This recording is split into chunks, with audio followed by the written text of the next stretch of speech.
Pada video kali ini, kita akan bahas lengkap soal UTS Matematika Dasar 1 TPB ITB tahun ajaran 2024-2025. Nah, sebelum itu, kalau mau kuasai kalkulus dan dapat A, silakan join kelas online Zero Tutorial, kelas khusus mahasiswa TPB ITB. Dalam 10 sesi, kita bakal bahas konsep dasar dan fokus banget gimana cara ngerjain soal UTS. Kalau minat atau mau tanya-tanya, bisa kunjungi alamat ini atau klik link di deskripsi. Waktu ujian makin dekat, yuk daftar karena peserta terbatas. Kita akan ngebahas soal UTS di 2024-2025 ya, Matematika Dasar 1. Nah, tapi sebelumnya, bagi yang mau PDF soal dan pembahasan di video ini, silakan klik link di deskripsi ya. Sekarang kita mulai dari nomor yang pertama, nomor 1 bagian A. Gradien dari garis yang melalui titik 1,6 dan 2,9 adalah, ya, basicnya yang namanya gradien kemiringan itu bisa kita nyatakan sebagai delta Y per delta X. Ya, atau bisa dituliskan sebagai Y2 dikurang Y1 dibagi dengan X2 dikurang X1. Intinya ya ini ya, kita bisa gunakan formula ini untuk mengerjakan soal ini. Nah, di sini kita diberikan dua buah titik, ya kita bisa anggaplah ini titik 1, ini titik 2, sehingga ini adalah X1 Y1 dan ini adalah X2 Y2. Yang mana yang kita jadikan titik 1, titik 2 bebas aja ya sebenarnya. Sehingga nanti di soal ini M atau gradien itu bisa dinyatakan sebagai Y2 kurang Y1 tuh berarti adalah 9 dikurang 6 dibagi dengan 2 dikurang 1. 9 dikurang 6 itu 3, 2 kurang 1, 1. Berarti jawabannya 3 ya. Oke, kalau ada pertanyaan silakan tulis di kolom komentar. Nah, sekarang kita lanjut ke nomor 2. Misalkan f adalah suatu fungsi dan gx sama dengan fx plus 1. Jika daerah asal fungsi f adalah interval 0 sampai 4, interval tutup, maka daerah asal g adalah interval apa? Domainnya yang ditanya di sini ya. Domain dari g. Oke, basicnya kalau kita ingin mencari domain dari g, ini ada banyak cara pandang ya. Mungkin salah satunya ini bisa kita anggap sebagai komposisi suatu fungsi. Jadi kalau kita anggap x plus 1 itu adalah hx, maka kita bisa katakan bahwa yang namanya gx itu adalah f komposisi h. Sampai sini oke maksudnya ya. Nah, kalau kita ilustrasikan dalam bentuk pemetaan himpunan begitu, jadi kita sekarang ceritanya punya 3 buah himpunan. Awalnya di sini ada X dipetakan oleh suatu fungsi H, ya. Kalau F komposisi HX itu kan artinya diprosesnya di H dulu baru nanti masuk ke F ya. Jadi dipetakan oleh fungsi H, jadinya adalah HX ya dari sini ke sini. Nah, nanti dari HX ini dipetakan oleh fungsi F, itu jadinya adalah F komposisi HX. Ya, kurang lebih gitu ya. Nah, sekarang kita itu sudah dikasih tahu bahwa daerah asal atau domain dari fungsi F itu adalah interval tutup 0 sampai 4. Ya. Nah, kalau mau fungsi ini bisa terdefinisi dengan baik, si HX ini itu harus menjadi elemen dari domain. Ya, berarti kita bisa tuliskan bahwa si HX ini harus menjadi domain, harus menjadi anggota dari domain F. HX itu apa? HX itu adalah X plus 1 tadi kita misalkan, berarti dia harus menjadi anggota dari interval tutup 0 sampai 4. Yang artinya X plus 1 ini harus ada di antara 0 sampai 4. Sampai sini semoga bisa dipahami ya. Nah, berarti X-nya aja gimana? X-nya aja itu adalah, ini kita bisa kurangkan 1 ke 3 ruas. Min 1 lebih kecil sama dengan X, lebih kecil sama dengan 3. X-nya harus di sini. Yang kita mau cari kan adalah domain dari G ya. Berarti X-nya itu berapa ya? Kita bisa katakan bahwa domain dari G itu adalah interval tutup min 1 sampai 3. Silakan kalau ada pertanyaan, tuliskan di kolom komentar. Oke. Sekarang kita lanjut ke nomor 3. Diketahui segitiga siku-siku ABC dengan sudut ABC-nya adalah pi per 2, 90 derajat. Jadi di sini 90 derajat tegak lurus. Dan sudut BAC itu adalah theta ya, seperti pada gambar. Jika panjang BC adalah jika panjang AB adalah akar 7, panjang AC adalah 4, dan panjang BC sama dengan 3, maka sin 2 theta. Oke. Di sini kita mau cari sin 2 theta, kita bisa gunakan rumus sudut rangkap aja. Sin 2 theta itu bisa dinyatakan sebagai 2 sin theta cos theta. Nah, sekarang tinggal cari sin theta dan cos theta. Kita ingat-ingat lagi ya, sin itu apa, cos itu apa. Yang namanya sin itu adalah depan bagi miring. Kalau acuan sudutnya adalah theta, itu berarti depannya adalah yang 3 dan miringnya adalah 4. Jadi sin theta itu bisa kita nyatakan sebagai 3/4. Terus cos theta. Nah, cos itu adalah samping dibagi miring. Kalau acuan sudutnya theta, yang jadi sampingnya adalah akar 7, yang jadi miringnya adalah 4 ya. Maka ini bisa dituliskan sebagai akar 7/4. Sehingga sin 2 theta itu sama dengan 2 dikali dengan 3/4 dikali dengan akar 7/4. Udah? Jadi ini bisa dicoret-coret. Nah, ini akan jadi sama dengan 3/8 akar 7. Ya, silakan ya, kalau ada yang ingin ditanyakan, silakan tuliskan di kolom komentar.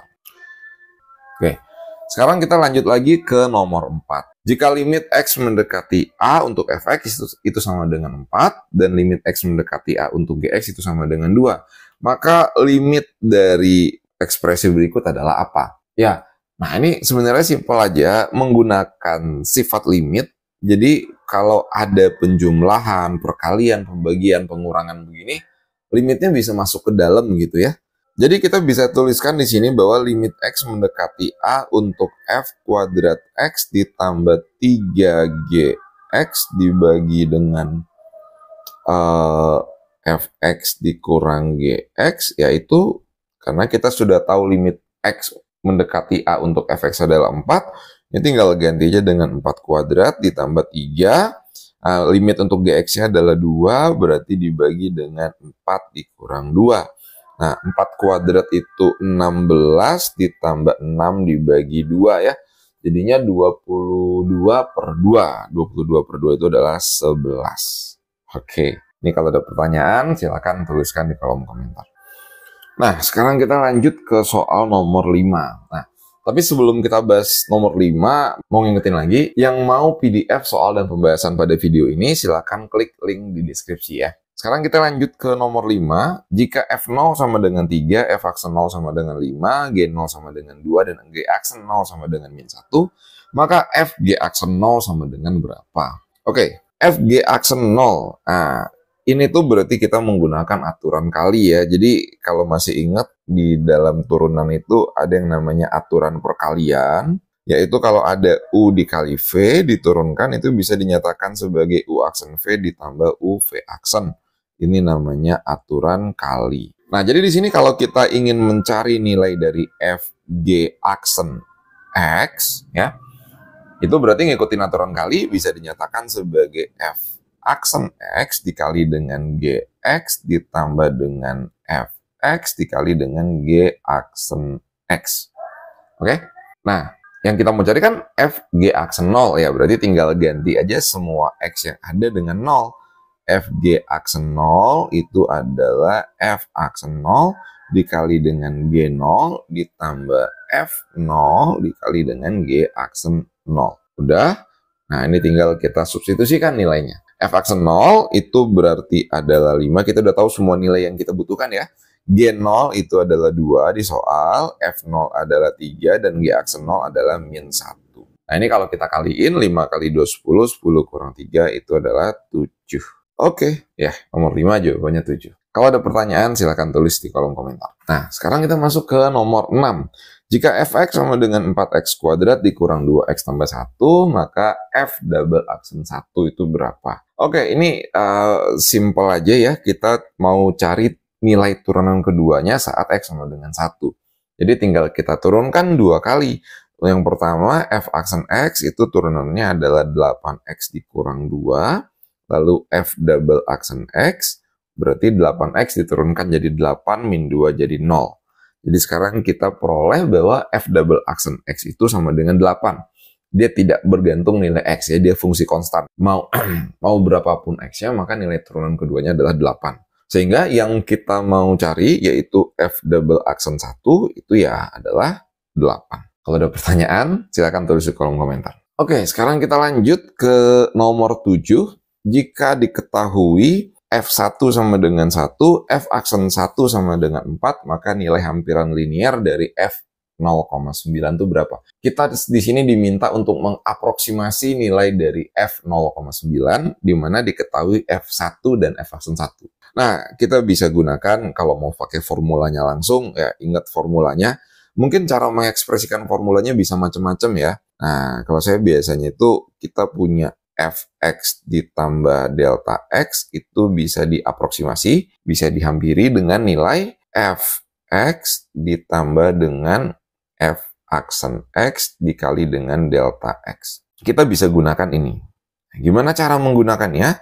Jadi di sini kita itu sudah tahu nilai dari f1 dan f aksen 1. Kita mau cari F 0,9. Nah, jadi ceritanya sekarang F 0,9 ini coba kita nyatakan biar ada satunya. Nah, kita tahu bahwa 0,9 itu kan 1 dikurang 0,1 ya. Atau bisa kita tuliskannya jangan dikurang nih, tetap ditambah tapi ditambahnya dengan minus 0,1.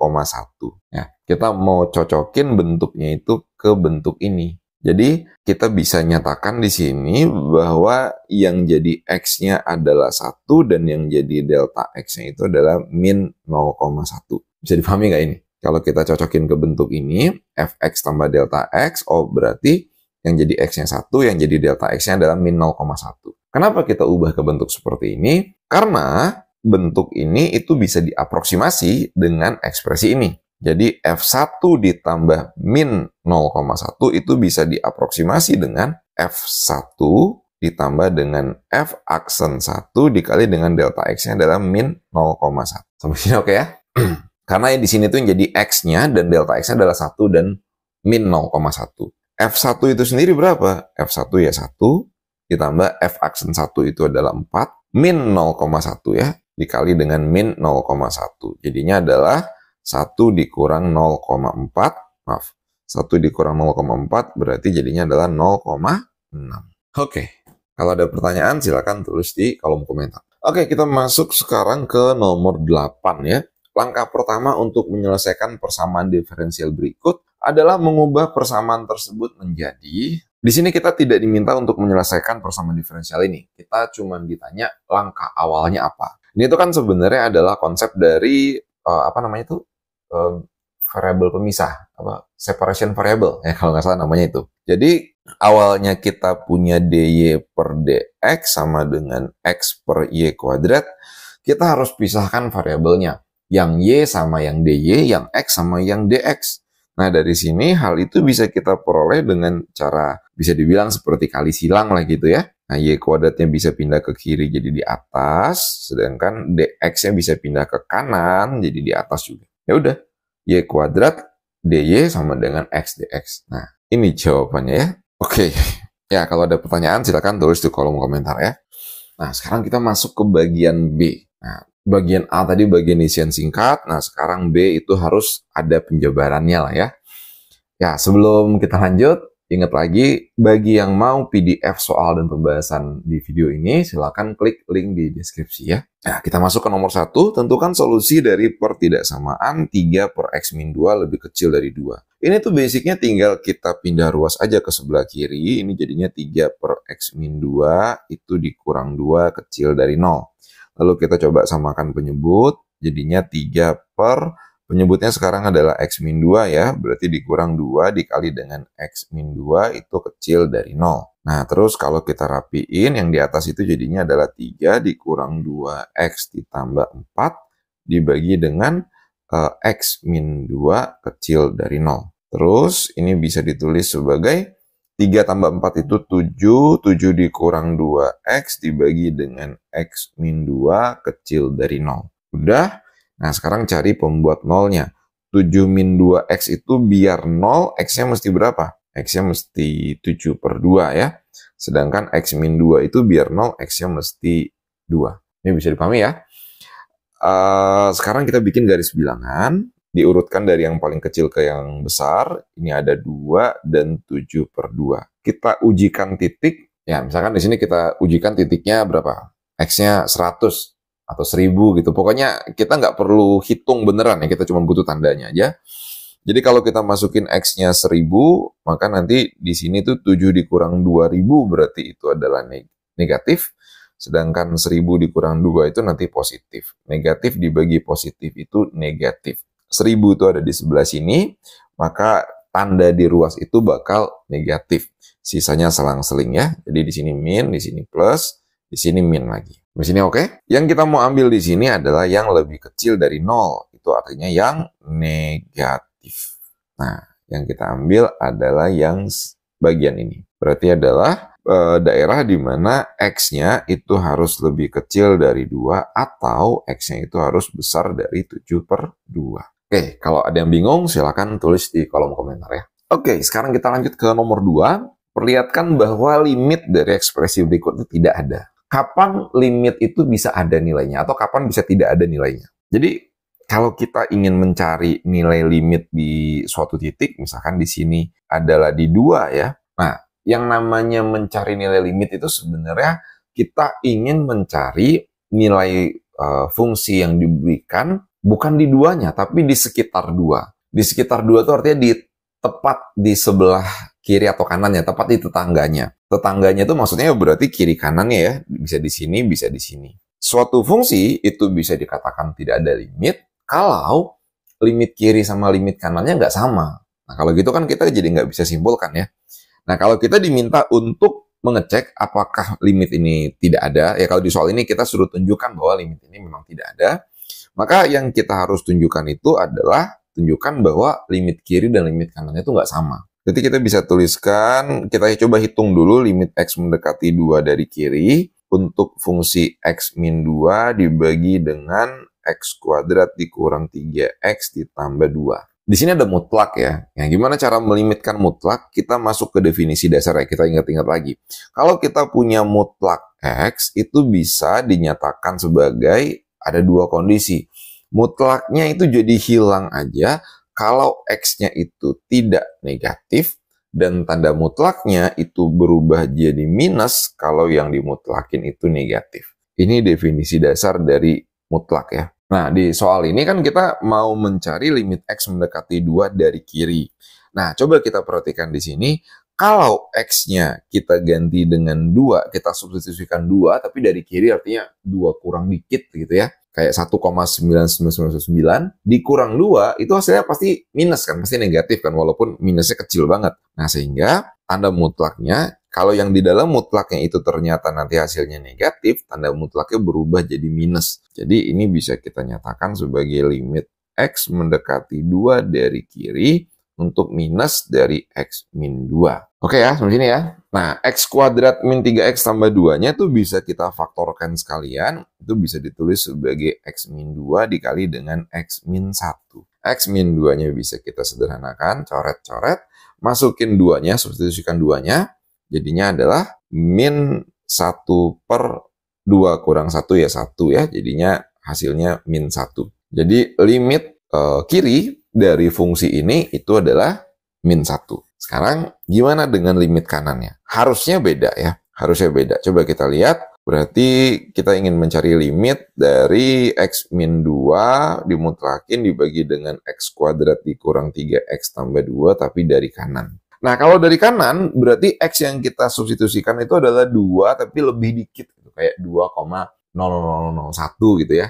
Kalau dikurang dengan 2, hasilnya pasti akan positif ya. Positif yang kecil banget sih memang. Ya, artinya nanti si mutlak X min 2 itu, kalau yang di dalam mutlaknya tadi tidak negatif, kan mutlaknya jadi hilang aja ya. Yang awalnya mutlak X jadi X aja. Maka ini bisa kita tuliskan sebagai X min 2 aja. Nah, yang bawahnya itu kan dibagi dengan X min 2, X min 1 ya. Nah, ini bisa kita coret-coret.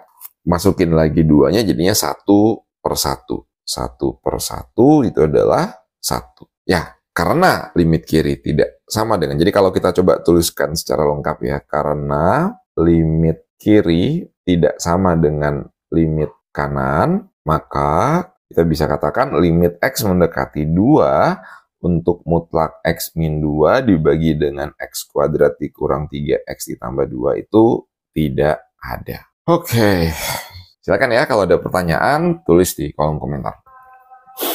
Oke, sekarang kita lanjut ke nomor 3.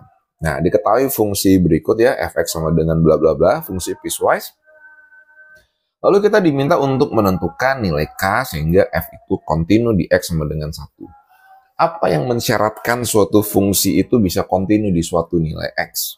Jadi kalau kita mau f itu kontinu di X sama dengan 1, maka yang harus terpenuhi itu adalah limit X mendekati 1 untuk fx itu sama dengan f1. F1 ya. Ini adalah definisi kontinu. Kalau f kontinu di X sama dengan 1, maka nilai limit harus sama dengan nilai fungsi di titik itu. Oke? Nah, di sini sebenarnya ada beberapa poin yang harus kita perhatikan. Pertama, f1-nya harus terdefinisi dulu. Limitnya harus ada dan harus sama dengan f1-nya itu. Nah, sekarang coba kita cek limitnya berapa. Limit X mendekati 1 untuk fx itu berapa? Di sini kita nggak bisa langsung dapatkan limit X mendekati 1 untuk fx. Karena 1 dari kiri sama 1 dari kanan itu udah beda fungsinya kan. Ini fungsinya piecewise. Untuk X yang kurang dari 1, fungsinya pakai 2X tambah K.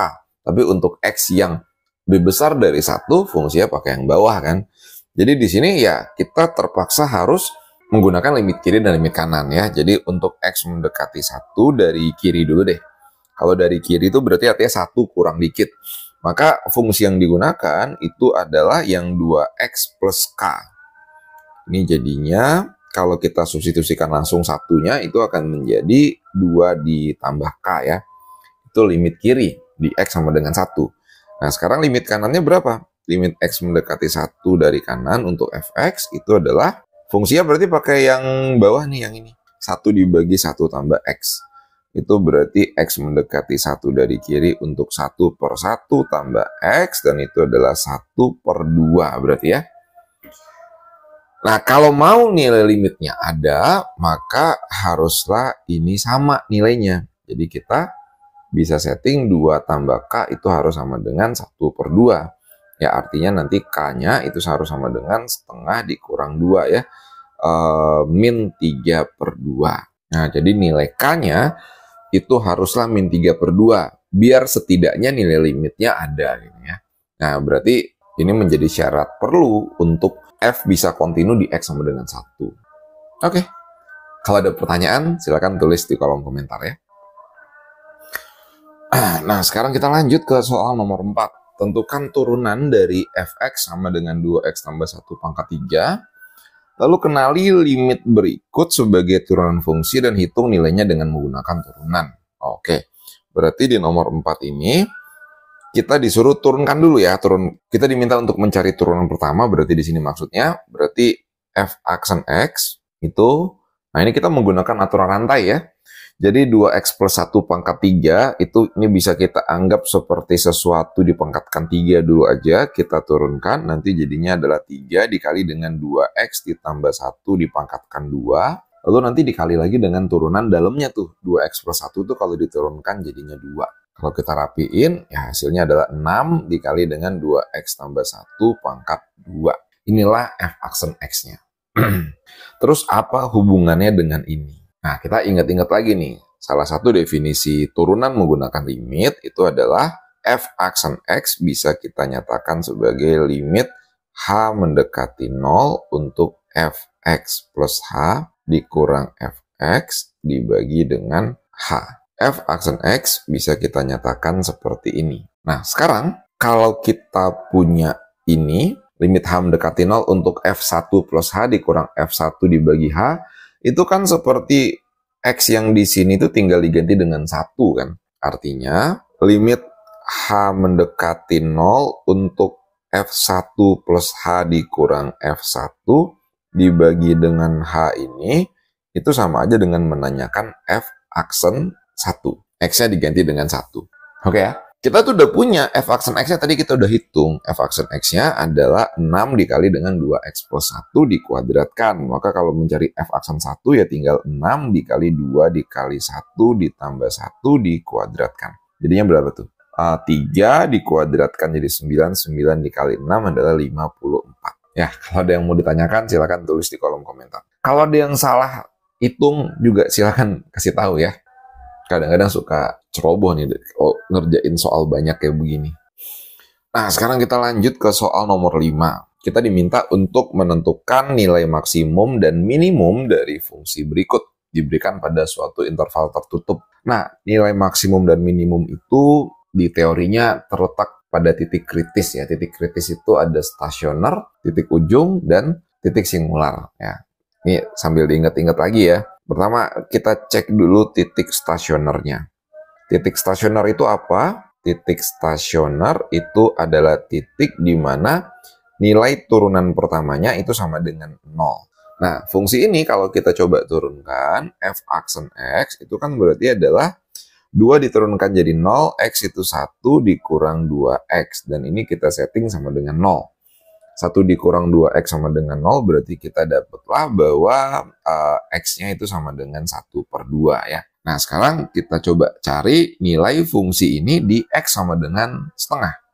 X sama dengan 1/2. F1/2 itu sama dengan 2 ditambah 1/2 dikurang 1/2 dikuadratkan. Ini jadinya berapa? 2 tambah setengah kurang 1/4 itu berarti 2 tambah 1/4 ya. 2 tambah 1/4 atau adalah 9/4. Ini adalah nilai dari F setengahnya. Setengah tadi itu adalah titik stasionernya ya. Nah, sekarang titik stasioner udah, titik ujung. Nah, di sini dia punya titik ujung karena terletak pada interval tutup ya. Titik ujung itu berarti ya ini, X sama dengan 0 dan X sama dengan 2 ujung-ujungnya.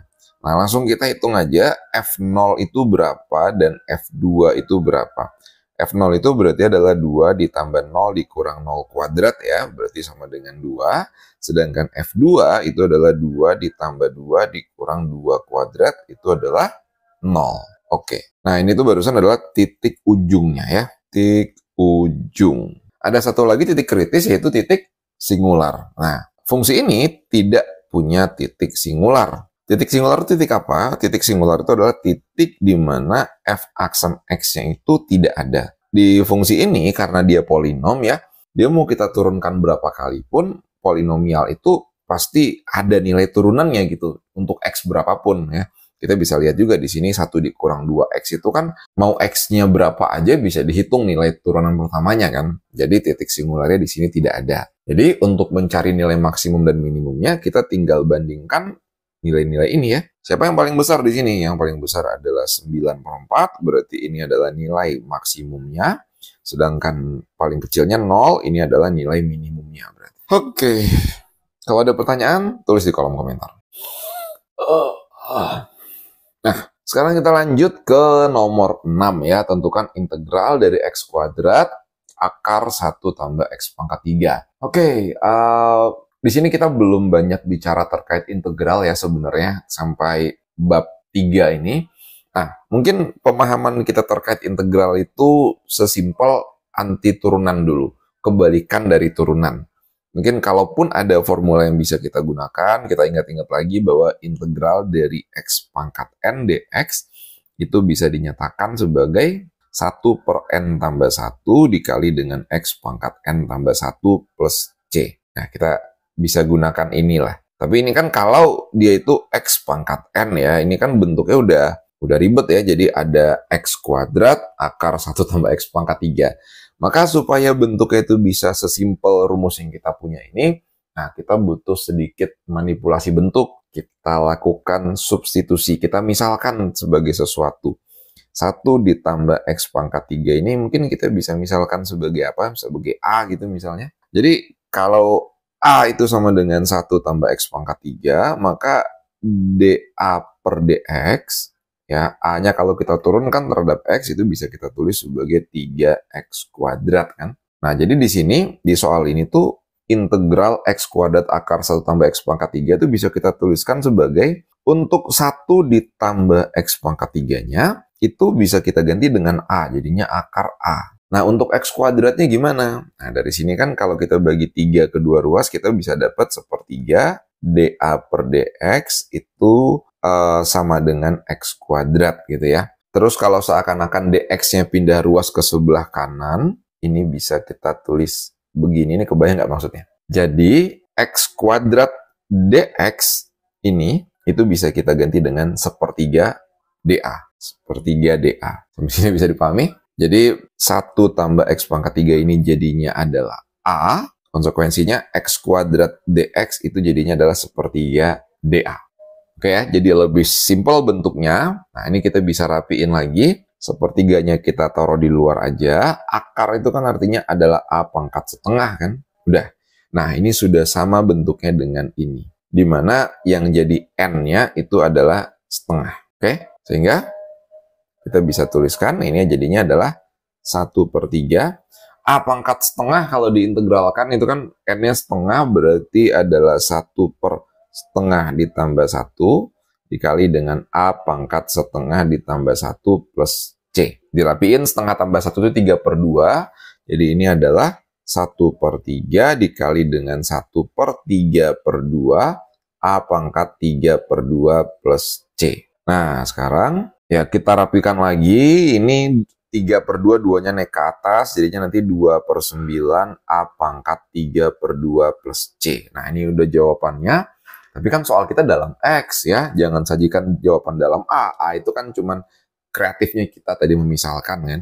Kita balikin lagi dalam X, itu nanti jadinya adalah 2/9, 1 tambah X pangkat 3, dipangkatkan 3/2 ditambah C. Silakan kalau ada pertanyaan, silakan tuliskan di kolom komentar. Nah, sekarang kita masuk ke bagian C. Tapi sebelum itu, ngingetin lagi, bagi yang mau PDF soal dan pembahasan di video ini, silakan klik link di deskripsi. Teman-teman bisa download itu gratis, tapi kalau mau donate, supaya saya tambah semangat bikin pembahasan-pembahasan kalkulus, boleh juga. Oke, sekarang kita masuk ke bagian C, soal yang pertama ya. Diberikan fungsi fx sama dengan bla bla bla, diketahui f aksen x-nya sekian dan f double aksennya sekian. Nah, ada 4 poin yang ditanyakan di sini. Tentukan interval kemonotonan dari grafik fungsi f, tentukan interval kecekungan dari grafik fungsi f, tentukan asimtot datar dan asimtot tegaknya, lalu sketsa grafik fungsinya seperti apa. Oke, kita masuk satu-satu dulu. Mulai dari yang A ya, tentukan interval kemonotonan dari grafik fungsi f. Nah, kita ingat-ingat lagi konsep dasarnya bahwa kalau f aksen x itu nilainya kecil dari 0, maka kita bisa katakan f itu monoton turun. Kalau f aksen x itu besar dari 0, maka kita bisa katakan f-nya itu adalah monoton naik. Nah, kuncinya ini untuk soal bagian A ini. Nah, di soal nomor 1 ini sebenarnya kita udah dimanjain ya. Dimanja itu dalam artian f aksen x-nya udah dikasih tahu, jadi kita udah nggak perlu ngitung lagi ya, jadi nggak perlu takut salah hitung atau pusing ngitungnya. Kita tinggal setting aja f aksen x-nya tuh kecil dari 0 dan juga besar dari 0-nya itu di mana ya. Kalau kita coba perhatikan f aksen x-nya, itu jadinya adalah min 2x dibagi dengan x kuadrat min 1 dikuadratkan. Di sini tuh pembuat 0-nya di mana nih? Pembuat 0-nya, sebelumnya ini kita bisa faktorkan lagi sebagai min 2x dibagi dengan x min 1 dikali dengan x plus 1. Jadi x kuadrat min 1-nya kan bisa difaktorkan jadi x min 1, x plus 1 tuh. Nah, tapi dikuadratkan. Nah, ini berarti jadi kuadrat lagi ya. Nah, berarti di sini ada 3 buah pembuat 0. Pertama ini, dan ini. Untuk min 2x kalau mau sama dengan 0 berarti x-nya mesti 0. X min 1 berarti X-nya mesti 1, X plus 1 berarti X-nya sama dengan min 1. Nah, kalau kita bikin dalam garis bilangan, di sini ada diurutkan dari yang paling kecil, min 1, 0, dan 1. Kita ujikan titik, misalkan masukin berapa? 1000 gitu ya. Maka di sini tuh bakal minus, di bawahnya bakal plus karena kuadrat ya. Jadi min bagi plus itu minus, maka di sini tandanya minus. Di 1000 itu kan di sebelah kanannya 1. Nah, habis itu selang-seling biasanya, tapi itu kalau pangkatnya ganjil. Nah, di sini ada pangkat genap. Ya, kalau pangkat genap, tandanya nggak selang-seling. Nah, 1 itu pangkat genap, berarti nanti ini jadi tetap minus. 0 itu pangkatnya pangkat ganjil, karena 0 ini kan terbentuknya tadi dari min 2x ya, itu kan pangkatnya pangkat 1 ya. Nah, maka dia selang-seling, jadinya plus. Nah, di sini jadi plus lagi. Bagi yang bingung ini sudah pernah dibahas materinya di chapter 0.2 ya, di video di channel ini juga, silakan ditonton dulu. Nah, berarti sampai sini kita bisa katakan dari garis bilangan yang kita bangun, bahwa F itu monoton turun, itu pada interval apa? Itu pada interval dari sini sampai sini, dan ini ya. Jadi itu pada interval 0 sampai 1, digabung dengan dari 1 sampai tahingga. Oke? Lalu F itu bisa kita katakan monoton naik pada ini ya, X-nya kecil dari min 1, atau X-nya itu di antara min 1 dan 0. Min tahingga sampai min 1, atau min 1 sampai 0. Oke. Ya, ini jawaban untuk bagian A ya. Ini kalau agak keberisikan, mohon maaf ya, di luar lagi ada yang motong rumput. Semoga berisiknya cuman dikit ya, nggak mengganggu kenyamanan untuk audionya. Oke, kita lanjut ya sekarang ke bagian B. Tentukan interval kecekungan dari grafik fungsi F berikut. Oke, interval kecekungan. Nah, jadi kalau kecekungan itu kita memanfaatkan turunan kedua.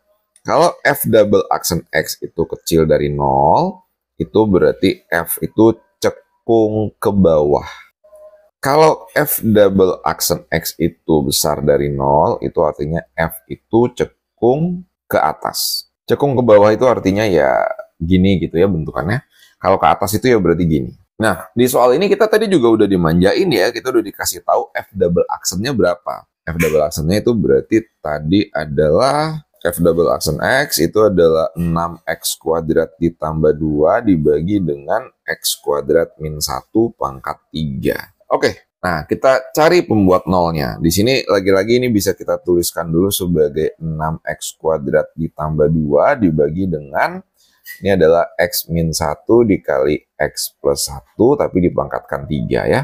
Oke, pembuat nolnya sekarang kita cari. Yang bagian atas itu 6X kuadrat tambah 2 itu nggak bisa 0 ya. X kuadrat aja itu sudah tidak bisa 0, dikali 6 ditambah 2. Nah, ini tuh kita sebutnya sebagai definite positif. Dia nggak mungkin bisa jadi 0. Ya udah, kita lupakan aja. Sekarang X min 1 kalau mau jadi 0 berarti X-nya harus 1. X plus 1 kalau mau jadi 0, X-nya harus min 1. Oke. Nah, dari sini kita bikin garis bilangan. Pembuat nolnya tadi ada di min 1 dan 1. Kita ujikan titik. Misalkan titiknya berapa? Ya misalkan 1 juta. 6 dikali 1 juta tambah 2 itu pasti positif. 1 juta dikurang 1 dipangkatkan 3 positif. Ini juga positif ya. Jadi positif bagi positif, positif. Maka tanda di sebelah kanan ini akan positif. Nah karena di sini pembuat nolnya semuanya pangkat ganjil ya. Jadi ini akan selang-seling. Oke. Jadi fungsi ini dia akan cekung ke bawahnya itu ada di sini. Dan cekung ke atas itu di sini. Nah, kita bisa tuliskan secara lebih rapi bahwa F itu cekung ke bawah itu pada interval min 1 sampai 1 ya. Min 1 sampai 1 dan F itu cekung ke atas itu pada itu dari min tahingga sampai min 1 terus digabung sama 1 sampai tahingga. Oke, ini bagian B, menentukan interval kecekungan. Oke, kita lanjut. Nah, bagian C, tentukan semua asimtot datar dan asimtot tegak dari grafik F ya. Nah, kita ingat-ingat lagi nih, gimana cara mencari asimtot datar dulu. Asimtot datar itu simpelnya cara nyarinya adalah tinggal limitkan aja fungsinya menuju tahingga atau min tahingga. Nah, kalau hasilnya adalah suatu nilai real gitu ya, misalkan K, maka kita bisa katakan bahwa Y sama dengan K itu adalah asimtot datar untuk fungsi F. Itu kalau mau mencari asimtot datar. Nah, di sini fungsinya tadi apa ya? Fungsinya itu adalah X kuadrat dibagi dengan X kuadrat min 1. Jadi kita punya fx-nya itu adalah x kuadrat dibagi dengan x kuadrat min 1. Untuk mencari asimtot datarnya tinggal kita limitkan aja. Limit x mendekati plus minus tahingga gitu ya. Dari x kuadrat per x kuadrat min 1. Untuk soal ini tuh sebenarnya mau dilimitkan menuju tahingga atau min tahingga hasilnya sama ya. Berapa hasilnya? Ini idenya adalah bisa kita bagi aja dengan x kuadrat dulu atas bawah. Jadi ceritanya ini tuh dikali dengan 1 per x kuadrat, 1 per x kuadrat yang bawah juga 1 per x kuadrat.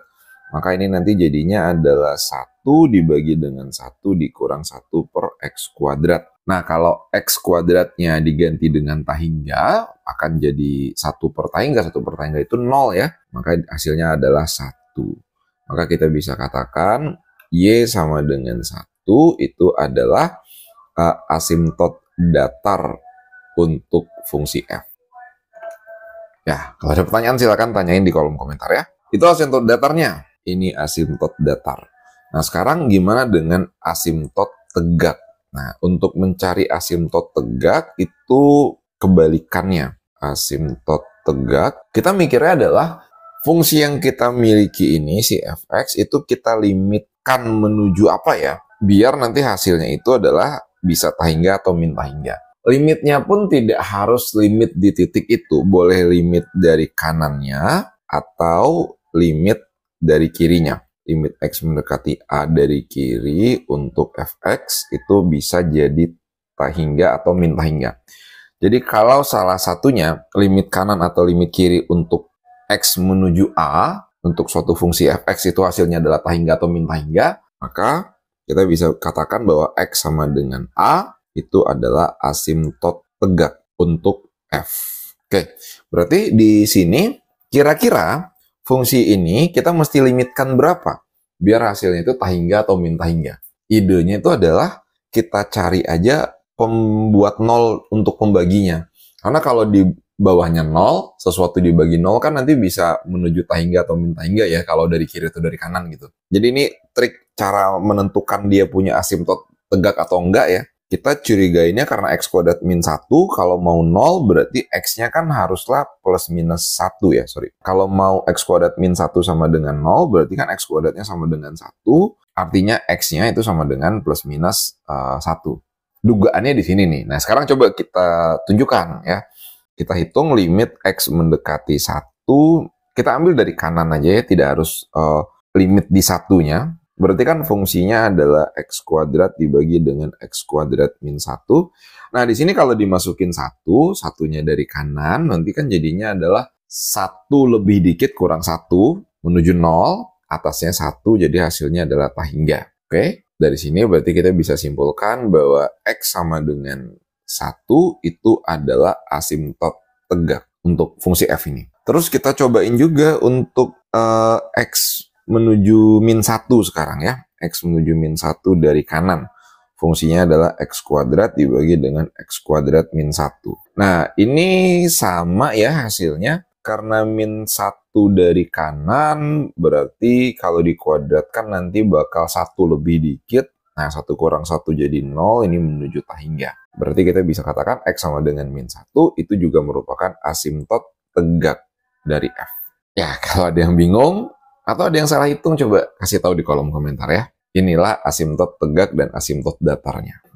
Nah, terakhir di nomor ini, sketsa grafik fungsinya. Oke, kita coba gabungkan seluruh pengetahuan yang kita sudah punya tadi. Jadi tadi kita sudah tahu bahwa f-nya itu turun, tadi di mana tuh? F-nya itu tadi turun pada interval itu, ini kita copy aja lah ya. Ya, kita akan gunakan semua pengetahuan ini untuk melakukan sketsa kurva. Jadi tadi f-nya itu monoton turun pada interval yang diberikan, monoton naik pada interval itu, terus tadi dia juga cekung ke atas dan ke bawahnya itu di sini. Terus tadi dia juga udah punya asimtot tegaknya di situ ya. Jadi coba kita tuliskan di sini. Berarti asimtot tegaknya itu tadi adalah di x plus minus 1 dan asimtot datarnya itu tadi adalah di Y sama dengan 1 ya, benar ya? Ya, di Y sama dengan 1. Oke. Nah, sekarang dengan data ini kita coba sketsa grafiknya itu seperti apa. Oke, kita bikin dulu diagram kartesius. X, Y. Terus X nilai-nilai yang kita dapatkan tadi di sini ada 0, ada 1, terus ada min 1 ya. Oke, kita tandain dulu kira 0 itu kan di sini. 1 taruhlah mungkin di sini, lalu ada min 1 di sini. Nah, F itu monoton turun pada interval ini, 0 sampai 1, lalu 1 sampai tahingga. Jadi kita coba tandain dulu di sini. Jadi di sini F itu turun. Nah, naik di interval sisanya. Jadi dari sini tadi sampai sini. Dia naik gitu ya. Terus F itu cekung ke bawah pada interval min 1 sampai 1. Oke, cekung ke bawah min 1 sampai 1. Jadi kira-kira gini. Dari min 1 sampai 1 dia cekung ke bawah. Kita tandain gini aja. Lalu cekung ke atas di interval sisanya. Nah, dari sini sampai sini. Ini cekung ke atas. Ini cekung ke atas. Terus A-nya itu asymptot tegak itu di X sama dengan 1 dan min 1. Jadi kita ambil warna hitam aja ya untuk gambar asymptotnya. Ini adalah X sama dengan 1 dan ini adalah X sama dengan min 1. Asymptot datarnya tadi di Y sama dengan 1. Ya kira-kira gini lah ya kali ya. Ini adalah Y sama dengan 1. Nah sekarang bagaimana gambarnya? Oke, kita coba tadi ingat dulu tadi fungsinya apa? Fungsinya adalah fx sama dengan x kuadrat dibagi dengan x kuadrat min 1 ya. Nah, untuk memudahkan kita punya kayak ancer-ancer gitu ya, kayak acuan, kita coba cari dulu titik potong sumbu x dan sumbu y-nya. Jadi ini tips nih, kalau kita disuruh gambar kayak gini, coba cari dulu titik potong sumbu x, y, dan stasioner kalau ada. Kalau ada stasioner ya. Nah, di sini titik potong sumbu X, memotong sumbu X itu tuh kan artinya adalah Y-nya sama dengan 0. Coba kita hitung. Kalau Y-nya 0, nanti X-nya berapa? Berarti 0 sama dengan X kuadrat per X kuadrat min 1. Oh, berarti nanti dapat X-nya 0 juga ya. Jadi kalau Y-nya 0, X-nya 0, berarti kira-kira di sini ya, dia melalui 0,0. Ini adalah titik potong sumbu X. Titik potong sumbu Y itu berarti X-nya yang 0. Kalau X-nya 0, kalau X-nya sama dengan 0, berarti Y-nya berapa? Y-nya adalah, ya kita masukin ke dalam sini, X-nya 0 ya, jadinya nanti 0 dibagi 0 kurang 1 ya, itu jadinya 0. Oh, berarti 0,0 juga, oke. Titik stasionernya ada nggak tadi? Titik stasioner itu kan F-aksen X sama dengan 0. F-aksen X-nya itu ini, kalau mau 0, X-nya 0 juga, oke. Ya, kita tetap dapat titik 0,0 ya, jadi fungsi yang kita mau sketch ini tuh pasti melalui titik 0,0. Nah, sekarang gimana gambarnya? Kita coba pelan-pelan. Pada interval min tahingga sampai min 1, dia itu naik tapi cekung ke atas. Naik tapi cekung ke atas. Nah, ini kan ada garis pemisah nih. Ini tuh kan garis asymptot ya. Ini kan panjang sampai sini. Jadi harusnya dia nggak boleh motong itu gitu ya. Nah, artinya kalau mau naik dan cekung ke atas, dia nggak mungkin ada di bawah sini ya, dia pasti ada di bagian atas. Nah, jadi kira-kira sketch grafiknya gini lah ya. Naik dan cekung ke atas. Kira-kira seperti ini. Dia tidak pernah menyentuh Y sama dengan 1 dan tidak pernah menyentuh X sama dengan min 1. Oke? Lalu pada interval min 1 sampai 0, dia itu naik tapi udah cekung ke bawah. Dan harus melalui titik ini. Titik 0,0. Nah, jadi kira-kira gambarnya itu gini nih. Ya kebetulan di sini 0,0 juga jadi stasioner ya, jadi garisnya harus garis singgung di titik itu harus datar gitu. Terus interval dari 0 sampai 1 itu dia turun dan cekung ke bawah. Jadi kira-kira gambarnya gini lah. Nah ini, terus pada interval 1 sampai tahingga dia itu turun tapi cekung ke atas. Nah, jadi nanti gambarnya itu gini. Kenapa nggak di sini? Nah kalau sini nanti dia motong begini nanti jadinya ya. Ya, kurang lebih kayak gitulah. Inilah sketsa grafik dari fungsi fx sama dengan x kuadrat dibagi x kuadrat min 1. Kalau ada pertanyaan, silakan tulis di komentar ya. Oke, sekarang kita coba lanjut ke soal terakhir. Oke, sekarang kita lanjut ke soal terakhir bagian C ya. Partikel A bergerak sepanjang lintasan berbentuk setengah lingkaran. Kayak digambar lah ini intinya ya. Pusat lingkarannya adalah 50,0 dan jari-jarinya 50, berarti ini setengah lingkaran ceritanya. dan partikel B bergerak sepanjang sumbu X positif. Oke. Pada pukul 12 diketahui jarak partikel A dengan sumbu Y adalah 10 satuan dan partikel B terletak di titik 70,0 pada pukul 12 itu ya.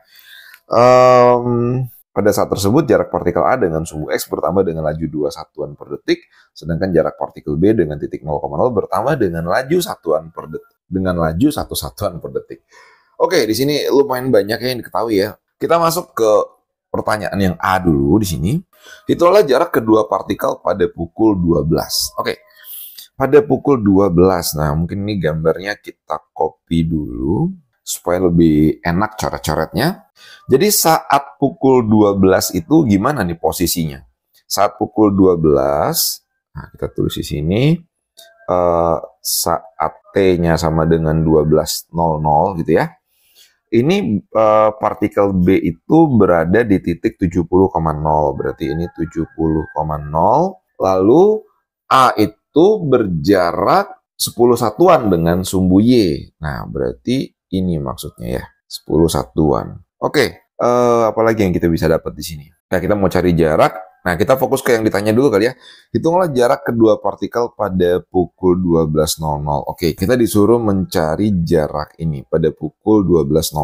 Berapa panjang itu? Ya, berarti di sini kita harus tahu dulu koordinat titik A itu berapa. Titik A itu kan terletak pada suatu lingkaran yang pusatnya adalah 50,0 dan jari-jarinya 50 ya.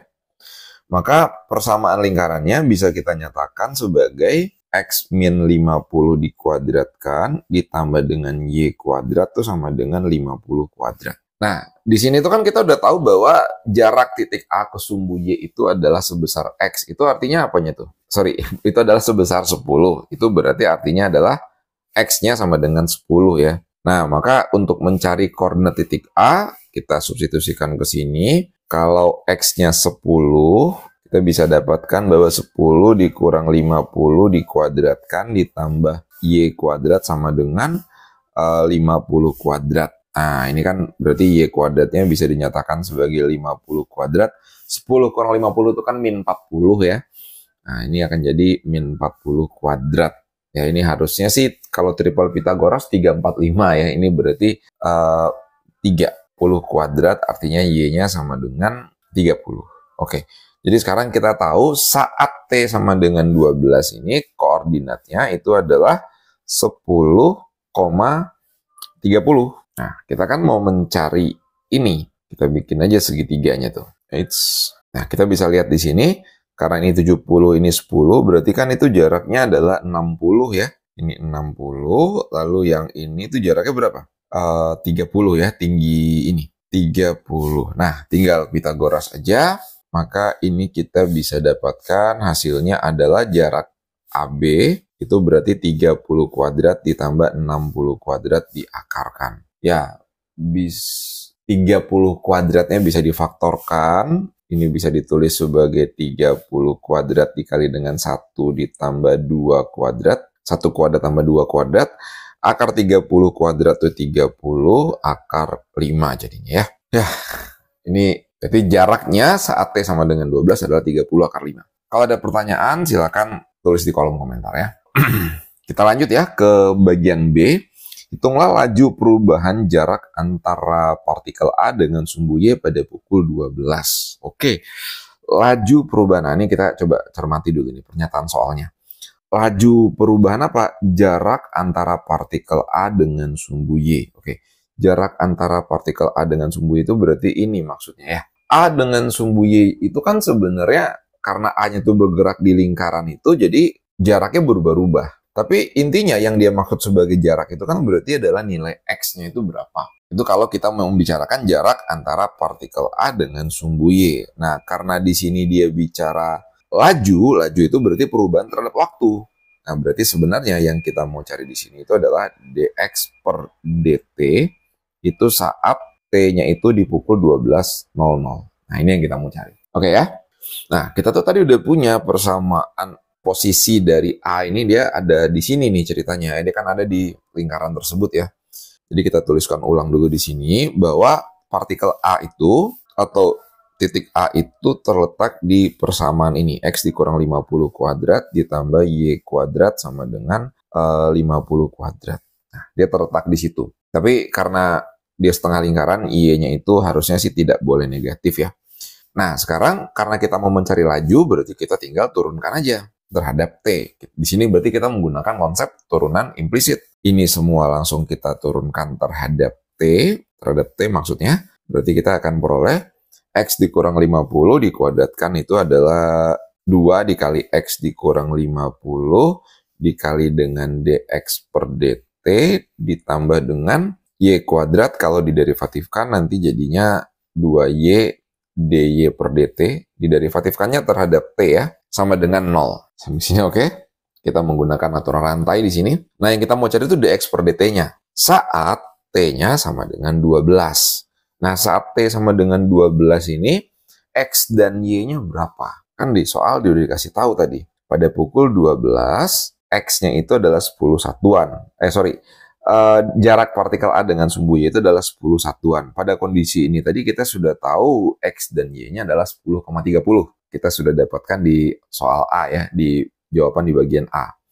Jadi saat T sama dengan 12 ini, itu artinya X-nya adalah 10, Y-nya adalah 30. Ingat, kita itu mau mencari nilai dari ini. Nah, ininya udah tahu, sekarang dy per dt-nya. Ada nggak tadi di soal? dy per dt-nya itu pada saat jarak tersebut partikel A dengan sumbu X bertambah dengan laju 2 satuan per detik. Nah, di sini ya. Dengan laju 2 satuan per detik. Partikel A dengan sumbu X berarti maksudnya ini. Berarti maksudnya nilai Y-nya. Nah, maka dari statement ini itu tuh kita bisa dapatkan kalimat matematikanya adalah dy per dt itu adalah 2. Itu saat T-nya 12 tadi ya, di 12.00. Oke, berarti di sini juga kita bisa dapatkan bahwa T-nya 2, dy per dt-nya 2. dy per dt sama dengan 2. Sampai sini oke? Nah, kalau udah dapat semua yang kita butuhkan, tinggal kita substitusikan aja. Ini jadinya adalah 2 dikali dengan X-nya tadi adalah 10 dikurang 50 dikali dengan dx per dt ditambah 2 dikali dengan 30 dikali dengan dy per dt. 2 sama dengan 0. Sama-sama bagi 2 aja kali ya, ini coret. 10 kurang 50 itu jadinya adalah min 40 dx per dt ditambah 60 sama dengan 0. Berarti nanti kita bisa dapatkan bahwa dx per dt-nya itu sama dengan min 60 per min 40 ya. Min 60 per min 40 itu adalah 3 per 2. Oke. Jadi laju perubahan partikel A dengan sumbu Y itu adalah 3 per 2 di pukul 12.00. Masuk akal nggak itu ya? Laju perubahannya positif, oh berarti dia bergerak dari sini ke sini gitu ya ceritanya. Oke, silakan kalau ada pertanyaan, tulis di kolom komentar ya. Oke, kita masuk ke bagian terakhir di soal terakhir. Akhirnya ya, capek juga ya. Hitunglah laju perubahan jarak antara kedua partikel pada pukul 12.00. Oke, kita butuh gambar yang tadi deh. Kita copy aja. Sini aja deh. Kita taruh di bawah. Biar kalau ada yang mau ngeprint, jadi lebih bagus kelihatannya. Jadi nggak kepotong-potong. Nah, hitunglah laju perubahan jarak antara kedua partikel pada pukul 12.00. Ingat tadi pada pukul 12.00, jadi saat 12.00 ini tuh tadi adalah 10,30 terus tadi ininya adalah di 70,0 terus tadi itu juga dy per dt-nya itu adalah 2 di soal dan dari hasil B kita dapat bahwa dx per dt-nya 3 per 2. Oke. Sekarang kita diminta untuk mencari laju perubahan jarak antara kedua partikel. Oke, gini cara ngelihatnya ya. Laju perubahan apa? Jarak antara kedua partikel. Oke, jarak antara kedua partikel itu berarti yang dimaksud itu kan ini ya. Ini maksudnya. Nah, kita mau mencari itu kan. Bagaimana caranya kita merumuskan itu dulu? Jadi kalau kita coba tuliskan di sini, panjang AB itu rumusnya apa ya? Kita bisa gunakan Pitagoras ya. Jadi kalau ini kita kasih garis bantu lagi, maka segini. Karena ini adalah X, Y, berarti di sini X, di sini Y. Berarti ini kita ambil secara umum dulu ya, bukan saat 12.00 dulu. Jadi ini tetap W.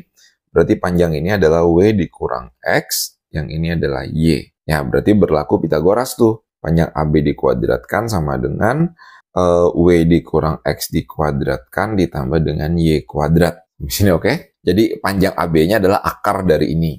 Nah, cuman kan kita mau mencari laju perubahan. Laju perubahan itu berarti kita mau cari turunannya ini terhadap T. Jadi kita bisa tuliskan sebenarnya yang kita mau cari itu adalah laju perubahan dari ini ya. Yaitu adalah DAB per DT. Tapi saat T-nya itu di 12.00 gitu ya. Saat T-nya di 12.00, kita sudah tahu nih, X dan Y-nya adalah 10,30, DY per DT-nya adalah 2, dan DX per DT-nya adalah 2. Oke? Nah, menggunakan konsep turunan implisit, sekarang kita akan turunkan ini. Kenapa ini nggak disajikan dalam AB sama dengan dulu, jadi diakarkan? Sebenarnya boleh-boleh aja, cuman nanti turunannya akan repot gitu karena ada akar. Jadi tetap aja dalam bentuk seperti ini nggak masalah. Toh kita mau menggunakan turunan implisit kan. Jadi dari sini coba nih kita turunkan kedua ruas terhadap T ya.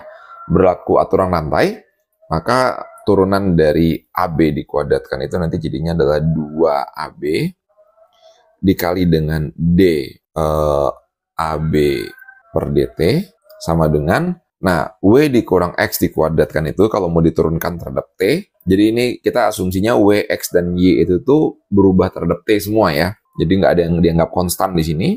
Ini kita bisa tuliskan sebagai 2 dikali W dikurang X dikali dengan DW per DT dikurang DX per DT. Nah, ditambah lagi dengan Y kuadrat diturunkan jadinya 2Y dikali dengan DY per DT. Oke, sampai sini. Nah, semua yang kita butuhkan sudah ada. Yang kita mau cari di sini adalah nilai dari ini berapa. Saat T-nya 12 ya. Saat T-nya 12 itu, oh ya, panjang AB-nya berapa saat T-nya 12? Itu di hasil A tadi ya. Di jawaban A, mana tadi? Nah nih, 30 akar 5.